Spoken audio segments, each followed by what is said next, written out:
Welcome to our channel psycho UPSC. आप सभी का स्वागत है। तो ये इस चैनल की पहली वीडियो है जिसमें हम कवर कर रहे हैं 11th एंड 12th की एनसीईआरटीज़, उनकी समरी। क्योंकि ये साइकोलॉजी पढ़ने के लिए बहुत ही बेसिक चीज़ जो ज़रूरी होती है कि आपको एक बेसिक आइडिया हो कि साइकोलॉजी क्या है, कैसे काम कर रही है, क्या इसका मकसद है और ये किस तरह आपको आगे की पढ़ाई आपके यूपीएससी ऑप्शनल के लिए मदद करेगी। साथ ही साथ ये वीडियो उन बच्चों के लिए भी है जो 11th और 12th में एनसीईआरटी पढ़ते हैं एग्ज़ाम्स के लिए। चलिए स्टार्ट करते हैं हमारा चैप्टर 1, व्हाट इज़ साइकोलॉजी। तो आप सामने स्क्रीन पर देख रहे हैं ये भाई साहब, इनका नाम है नॉर्मन कजिन्स। ये कहते हैं कि जो मानव का दिमाग है, the growth of the human mind, मानव दिमाग की जो ग्रोथ होती है वो आज भी एक रहस्य है, एक एडवेंचर है और सबसे बड़ा एडवेंचर इस धरती पर, मतलब इससे बड़ा एडवेंचर कोई है ही नहीं। क्योंकि मानव का दिमाग लगातार विकसित हो रहा है, नई नई चीज़ें रोज़ देख रहा है, सीख रहा है। अब बात आती है यूपीएससी सिलेबस पूछता क्या है। ये जो एक्सट्रैक्ट है ये हमने लिया हुआ है यूपीएससी के सिलेबस से। जो पॉइंट नंबर 1 है, आपने वो वाला वीडियो देखा होगा हमारा, उसमें ये सारी बातें हैं कि डेफिनेशन ऑफ साइकोलॉजी, साइकोलॉजी और साइंटिफिक मेथड्स, 21वीं शताब्दी में क्या ट्रेंड्स चल रहे हैं साइकोलॉजी के, साइकोलॉजी का रिलेशन दूसरे साइंस के साथ, नेचुरल साइंस, सोशल साइंस, और एप्लीकेशन ऑफ साइकोलॉजी, किस तरह हम अप्लाई कर सकते हैं। तो ये सब सिलेबस यूपीएससी मांगता है और इस चैप्टर से आप जब ये वीडियो के अंत तक जाएंगे तो आपको ये सारी चीज़ें कवर होती हुई मिलेंगी। साथ ही साथ ये कुछ क्वेश्चंस हैं। What is behaviour, give a brief account of psychology. ऐसे क्वेश्चन कभी कभी मेंस में आ जाते हैं, कोई दिक्कत वाली बात नहीं है, कभी कभी आ जाते हैं ये सारे क्वेश्चंस। तो चलिए स्टार्ट करते हैं बेसिक से, बिल्कुल पहली क्लास से, साइकोलॉजी। सबसे पहला सवाल, व्हाट इज़ साइकोलॉजी, साइकोलॉजी है क्या।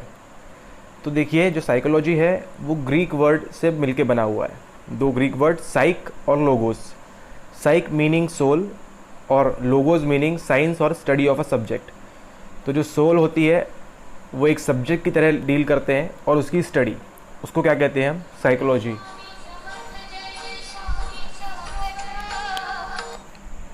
उसको क्या कहते हैं हम, उसको हम कहते हैं psychology. Psychology is defined formally as a science which studies mental processes, experiences and behaviour in different context. तो साइकोलॉजी कुछ नहीं है, बस ये 3 चीज़ें जो आपको दिखाई दे रही हैं, mental process, experience and behaviour, इन्हीं को अलग अलग कॉन्टेक्स्ट में लेके जब पढ़ाई की जाती है उसको क्या कहते हैं, साइकोलॉजी कहते हैं। ये करने के लिए क्या यूज़ करते हैं हम, biological and social sciences.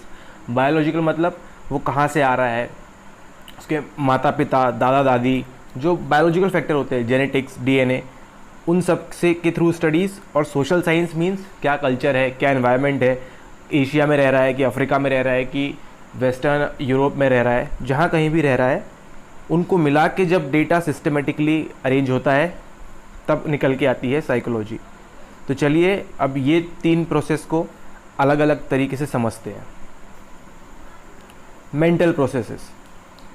So when we say experiences are internal to the experiencing person, then we refer to states of consciousness or awareness or mental processes. तो जैसा कि आप ये 2 इमेज देख रहे हैं, पहली इमेज जो है ये आदमी, ये लड़का क्या कर रहा है, ट्रेन पकड़ रहा है, ट्रेन पकड़ने जा रहा है, इसकी ट्रेन छूट रही है। तो इसकी अब मेंटल स्टेट क्या है, अभी ये कॉन्शियस है, ये इसको जॉब पे जाना है, इसकी बॉस से इम्पोर्टेंट मीटिंग है, 10 लाख की डील होने वाली थी, तो इसका मेंटल स्टेट अलग है, बजाय जो ट्रेन के अंदर बैठा है, जो गाने सुन रहा है अपने हेडफोन्स में, और उसका अवेयरनेस और इसकी अवेयरनेस दोनों में बहुत फ़र्क है। दूसरी पिक्चर देखें आप, जिसमें जैकलिन फर्नांडिस और सलमान खान है, ये अपना मज़े में है, कोई दिक्कत नहीं है इनको, इनकी कहीं कोई ट्रेन नहीं छूट रही है, ये लोग मज़ा कर रहे हैं, लाइफ में चिल हैं। तो इनकी जो मेंटल स्टेट जो अभी है और जो अवेयरनेस है वो एकदम कूल है, और जो पहली इमेज वाली है उसकी एकदम हाइपर है। तो ये होती है हमारी मेंटल प्रोसेसेस कि अब दिमाग में क्या चल रहा है। फिर बात आती है नेक्स्ट, एक्सपीरियंसेस। तो जो साइकोलॉजिस्ट होते हैं वो क्या पढ़ते हैं, लोगों का एक्सपीरियंस भी पढ़ते हैं। तो we can not directly observe और नो समवन एल्सेस एक्सपीरियंस। तो हमको किसी और का एक्सपीरियंस नहीं मालूम होगा। जैसे मान लीजिए कोई लड़का है जो 3 बार प्रीलिम्स में फ़ेल हुआ है, उसका एक्सपीरियंस और जो लड़का 1 बार फेल हुआ है उसका एक्सपीरियंस, दोनों का एक्सपीरियंस क्या होगा, बहुत अलग होगा। तो only the experiencing person can be aware और बी कॉन्शियस ऑफ हर और हिज एक्सपीरियंसेस। तो जिसने भी एक्सपीरियंस किया है, जो फेल होने की बात है या अगर कोई जीतता है किसी गेम में, उसका एक्सपीरियंस, उसका जॉय, वो खाली कौन एक्सपीरियंस करेगा, जिस पे वो बीती है, मतलब जिस पर वो बात बीत रही है वही एक्सपीरियंस कर सकता है। तो उसके कॉन्शियस माइंड में क्या होगा, जो एक्सपीरियंस कर रहा है खाली उसी को मालूम होगा। अब जैसे ये इमेज देखिए, यहाँ पर क्या है, एक बच्चा है। एक बच्चा समझिए फिज़िक्स के पेपर में हार गया, मीन्स वो फेल हो गया। तो इसका जो कॉन्शियस है और इसकी माँ का जो कॉन्शियस है वो दोनों अलग अलग हैं। इस लड़के ने जो एक्सपीरियंस किया वो इसकी माँ ने एक्सपीरियंस नहीं किया, इसलिए ये लड़का उदास है और इसकी माँ क्या चाह रही है कि ये लड़का हंस दे या बात करे, क्योंकि दोनों की क्या है, मेंटल स्टेट जो बताया था आपको, दोनों के एक्सपीरियंसेस से अलग अलग है। अब यहाँ देखिए, when a yogi meditates to enter a different level of consciousness and create a new kind of experience. यहाँ पर जो योगी है ये क्या कर रहा है, मेडिटेशन कर रहा है। क्यों? क्योंकि अपने दिमाग को शांत करने के लिए, एक अलग लेवल पे जाने के लिए, एक नया काइंड का एक्सपीरियंस डेवलप कर रहा है। आपने कभी योगा किया होगा तो आपको मालूम होगा कि कुछ देर बाद प्राणायाम, योगा करने के बाद मेंटल रिलीफ मिलता है, दिमाग को सुकून मिलता है। उसी तरह when a drug addict takes a particular kind of drug to get a high. जब भी कोई, आपने मूवी देखी होगी संजू मूवी, तो जिसमें वो ड्रग्स लेता है, क्यों लेता है, क्योंकि एक तरह का उसको एक एक्सपीरियंस करना था, कि एक हाई उसको चाहिए था, कि भाई बहुत काम है बहुत काम है, तो इसको एक हाई चाहिए होता है। तो क्या करता है, एक पर्टिकुलर काइंड का ड्रग लेता है। तो जैसे काफ़ी सारे लोग देखा आपने, लिक्वर पीते हैं, सिगरेट पीते हैं, क्यों, एक तरह का उनको ड्रग हो गया है वो, कि उनको एक हाई पाने के लिए, एक एक्सपीरियंस के लिए, अलग एक्सपीरियंस के लिए, बहुत टेंशन हो गया, गर्लफ्रेंड छोड़ के चली गई, तो क्या करते हैं, सिगरेट पीते हैं, दारू पीते हैं। Experiences are influenced by internal और external conditions of the experiencer. ये देखिए जो मैं बात कर रहा हूँ अभी, कि जो एक्सपीरियंस होता है वो दोनों तरफ से काम करता है, इंटरनली भी और एक्सटर्नली भी। इंटरनली कैसे, वो एग्ज़ाम में फेल हो गया, वो ड्रग एडिक्ट बन जाता है। या फिर एक्सटर्नली कैसे, उसकी गर्लफ्रेंड छोड़ के चली गई, या 4 लोगों के सामने उसकी बुराई हो गई, या 4 लोगों के सामने उसकी बेइज्जती हो गई, तो एक अलग फैक्टर जो एक्सपीरियंस किया उसने, उसकी वजह से भी वो ड्रग ले सकता है या इस तरह की चीज़ कर सकता है। और एंड में क्या होता है, उसको हेल्प की ज़रूरत पड़ती है, और फिर वो किसके पास आता है, एक साइकोलॉजिस्ट के पास। जो तीसरा है हमारा बिहेवियर। अभी तक हमने क्या क्या देख लिया, मेंटल प्रोसेस और एक्सपीरियंस। अब बात करते हैं बिहेवियर। बिहेवियर होता क्या है, बिहेवियर आर रिस्पॉन्सेस और रिएक्शंस वी मेक और एक्टिविटीज़ वी एंगेज इन। मतलब किसी ने आपको एक चाटा मारा, तो आप क्या करेंगे, तुरंत उसको एक चाटा मारेंगे, ये आपका क्या हुआ, रिस्पॉन्स हुआ। या फिर अगर आपकी गलती है तो आप क्या करेंगे, रिएक्शन क्या देंगे, आप अपनी मुंडी नीचे कर लेंगे और बोलेंगे ओके आई एम सॉरी। तो ये क्या कहलाता है, ये कहलाता है बिहेवियर। बिहेवियर आर रिस्पॉन्सेस और रिएक्शंस, ठीक है। तो ऑल बिहेवियर्स कोवर्ट और ओवर्ट। अब ये आपको बताएंगे आने वाले आगे के वीडियोज़ में कि जो बिहेवियर होता है वो 2 टाइप का होता है, एक कोवर्ट और एक ओवर्ट, ठीक है। ये किस पे डिपेंड करता है, जो एनवायरनमेंट में स्टिमुलस जो है उस पर, नहीं ये उस पर डिपेंड करता है कि जो स्टिमुलस है एनवायरनमेंट में उस पर, और जो चेंजेस उसके अंदर हो रहे हैं, इंटरनली जो चेंजेस हो रहे हैं वो भी डिपेंड करते हैं बिहेवियर में, ठीक है। कैसे, जैसे मान लीजिए कि किसी की गर्लफ्रेंड छोड़ के भाग गई, ठीक है, तो वो इंटरनली फील कर रहा है। अब उसके बिहेवियर में कुछ चेंज हो सकता है, शायद वो 4 लोगों से कम जाके मिले, या कम लोगों से बात करना शुरू कर दे, व्हाट्सएप पे, फेसबुक पे अपनी डीपी हटा ले, तो इस तरह की बातें हो सकती हैं। तो क्या हुआ, एक एनवायरनमेंट में एक स्टिमुलस था, उस वजह से उसका बिहेवियर में जो चेंज हो रहे हैं वो। तो जो साइकोलॉजिस्ट होते हैं वो बिहेवियर कैसे पढ़ते हैं, स्टिमुलस एंड रिस्पॉन्स। मतलब स्टिमुलस क्या हुआ, उसकी गर्लफ्रेंड का छोड़ना, और रिस्पॉन्स इसके क्या रहे, व्हाट्सएप की डीपी हटाना, लोगों से बात कम करना, नंबर बंद कर देना। तो इन दोनों के बीच जो रिलेशन है इसको पढ़ते हैं हमारे साइकोलॉजिस्ट। और जो स्टिमुलस एंड रिस्पॉन्स है ये इंटरनल भी हो सकता है और एक्सटर्नल भी हो सकता है, दोनों हो सकता है। कि इंटरनली उसको लग रहा है कि नहीं मैं ये नहीं कर पाऊँगा, ये एग्ज़ाम क्रैक नहीं कर पाऊँगा, तो इस वजह से भी उसके बिहेवियर में चेंज आता है। और एक्सटर्नली तो आपको मालूम ही है, जो गर्लफ्रेंड का एग्जाम्पल है। अब बात आती है साइकोलॉजी एज अ डिसिप्लिन, कि ये साइकोलॉजी आई कहाँ से। सबसे पहली बार जो लेबोरेटरी बनी साइकोलॉजी की वो बनी 1879 में। कहाँ पे? लिप्जिग जर्मनी में। आपको ये पिक्चर दिख रहा होगा, तो यहाँ पर बनी हमारी पहली साइकोलॉजिकल लैब। तो अब ये लैब बनने के बाद क्या हुआ, 2 of the most short emerging disciplines, मतलब कोई चीज़ आती है उसके साथ साथ और चीज़ भी आ जाती है। क्या क्या आ गया इसके साथ, साइकोलॉजी के साथ? Neuro science and computer science. जो न्यूरो साइंस में आप देख रहे हैं, आप जो देखा होगा MRI होता है, EEG होता है, जो ब्रेन की प्रोसेस रियल टाइम में पढ़ने के लिए मदद करता है। fMRI हो गया, EEG हो गया, इस तरह की बातें। और कंप्यूटर साइंस में क्या है हमारे पास? आर्टिफिशियल इंटेलिजेंस है, ह्यूमन कंप्यूटर इंटरेक्शन है। तो इस तरह की बातें ये आ गई साइकोलॉजी के साथ साथ। फिर psychology as a natural science, हमने पहले क्या देखा? एज अ डिसिप्लिन, और अब देखा हमने नेचुरल साइंस। तो जो साइकोलॉजी है वो कहाँ से आई? सबसे पहले फिलॉसफी से आई। फिलॉसफी यानी दर्शन। अब दर्शन कब आता है इसके लिए आपके लिए एक अलग वीडियो बना देंगे, लेकिन दर्शन से आई कैसे? फिलॉसफी से। जो फिलोसोफर, जो थिंकर्स थे, इनकी भी कुछ अलग साइकोलॉजी थी कि ये कुछ अलग सोच पा रहे थे, कुछ कर रहे थे। तो फिर लोगों ने जज करना शुरू किया कि ऐसा क्यों हो रहा है, 4 लोग एक बात कर रहे हैं और एक अकेला बंदा अलग ही बात कर रहा है दुनिया से। इस तरह से साइकोलॉजी आती है। फिर साइकोलॉजी वॉज इन्फ्लुएंस्ड बाय डेस्कार्टिस। आप जो ये फ़ोटो देख रहे हैं इसमें बने हुए हैं डेस्कार्टिस भाई साहब, ये फ्रांस में रहते थे। तो साइकोलॉजी इनसे बहुत इन्फ्लुएंस थी, इनके विचारों से। और फिर बाद में एक मॉडल आता है हाइपोथेटिको डिडक्टिव मॉडल।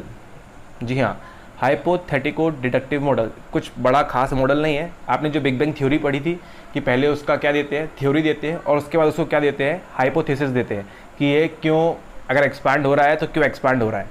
इस तरह की बातें साइकोलॉजी में भी आ गई। फिर इसी अप्रोच को लेकर लोगों ने क्या डेवलप किया साइकोलॉजिस्ट ने?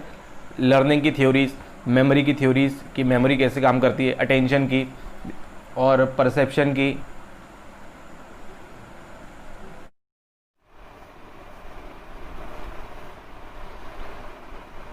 फिर इसी अप्रोच को लेके कौन आते हैं? हमारे साइकोलॉजिस्ट। इन्होंने कौन कौन सी थ्योरीज डेवलप की?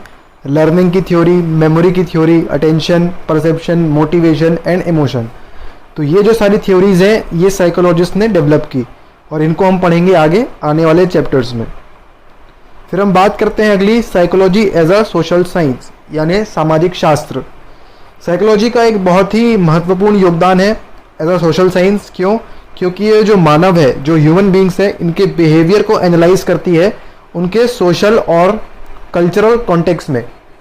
जैसे इंडिया में कोई है तो उसका बैकग्राउंड अलग होगा, और जो फॉरेन में है, जो यूरोप में है, उसका बैकग्राउंड कुछ अलग होगा, और जो अमेरिका में है उसका बैकग्राउंड सोशल और कल्चरल अलग अलग हो सकता है। उनकी विचारधाराएं अलग अलग हो सकती हैं। जैसे इंडिया में हम गांधी जी से काफ़ी इन्फ्लुएंस्ड हैं, वहाँ पर जो अमेरिका में कोई और था उनसे इन्फ्लुएंस्ड है। फिर यूरोप में Hitler, Germany, France, Louis king, उनसे इन्फ्लुएंस है। ऐसे मतलब तरह तरह से जो परंपरा चली आ रही है उसमें साइकोलॉजी हेल्प करती है। फिर साइकोलॉजी जो है वो इंडिविजुअल पे भी फोकस करती है और कम्युनिटीज़ भी, कि अगर मान लीजिए कोई एक कम्युनिटी है तो वो ऐसा बिहेव क्यों कर रही है, उनका बैकग्राउंड क्या था, कहाँ से आ रहे हैं, इस तरह की बातें। फिर आते हैं अगला, माइंड एंड बिहेवियर, यानी दिमाग और बिहेवियर यानी आचरण, शिष्टाचार, जो जैसा भी आप समझे। तो इन दोनों के बीच साइकोलॉजिस्ट ने क्या बताया कि एक रिलेशनशिप है। जो न्यूरो साइंस की स्टडी करते हैं उन्होंने क्या बताया कि एक रिलेशनशिप है इनके बीच। इसका एग्जाम्पल क्या है कि एक पॉजिटिव विजुअलाइजेशन टेक्निक, यानी इस टेक्निक का इस्तेमाल करके पॉजिटिव इमोशंस को फील करके ह्यूमन बॉडी में चेंजेस लाए जा सकते हैं। तो क्या होता है, एक बार एक मरीज रहता है, उसकी आर्टरीज ब्लॉक हो जाती है। जी हाँ, खून जो ट्रांसफ़र होता है वो ब्लॉक हो जाती है। तो उसको रोज़ ये दिखाया जाता है कि उसकी आर्टरीज में खून ऐसे बह रहा है, सामने कंप्यूटर स्क्रीन पर उसको दिखाया जाता है कि उसका खून बह रहा है। तो रोज़ रोज़ जब उसको दिखाया पॉजिटिव विजुलाइज करके कि आपका खून ऐसे बह रहा है, ऐसे बह रहा है, तो एक दिन एक टाइम आता है कि जब उसकी बॉडी में सही में खून उस ब्लॉकेज हटा के बहने लगता है। तो ऐसा क्यों होता है? पॉजिटिव विजुअलाइजेशन टेक्निक, पीवीटी से ऐसा पॉसिबल है। जो हम बोलते हैं सभी को कि बी पॉजिटिव, स्टे पॉजिटिव, वो इसीलिए क्योंकि अगर आप पॉजिटिव सोचेंगे तो आपके बॉडी में, आपके माइंड में, आपके बिहेवियर में पॉजिटिव चेंजेस होंगे। जैसे आपको मालूम है मेंस क्लियर करना है, आपके लिए इसको क्या रखना है, एक पॉजिटिव अप्रोच रखनी है कि भाई हमको क्लियर करना है, और आप क्लियर कर लेंगे बशर्ते आपने पढ़ाई अच्छे से की हो। फिर इसी के बीच एक नया डिसिप्लिन, जैसे आप देख रहे हैं एक डिसिप्लिन के बाद एक साइकोलॉजी से कितने डिसिप्लिन निकल रहे हैं, वैसे ही एक आता है साइको न्यूरो इम्यूनोलॉजी। ये क्या करता है, माइंड की स्ट्रेंथनिंग करता है और इम्यून सिस्टम को स्ट्रेंथन करने के लिए ये आया। तो साइकोलॉजी से कितने डिसिप्लिन देख लिए हमने अभी तक। एक आया था एफआरआई एमआरआई वाला, ईईजी वाला, फिर आया आर्टिफिशियल इंटेलिजेंस, और अब ये आया साइको न्यूरो इम्यूनोलॉजी।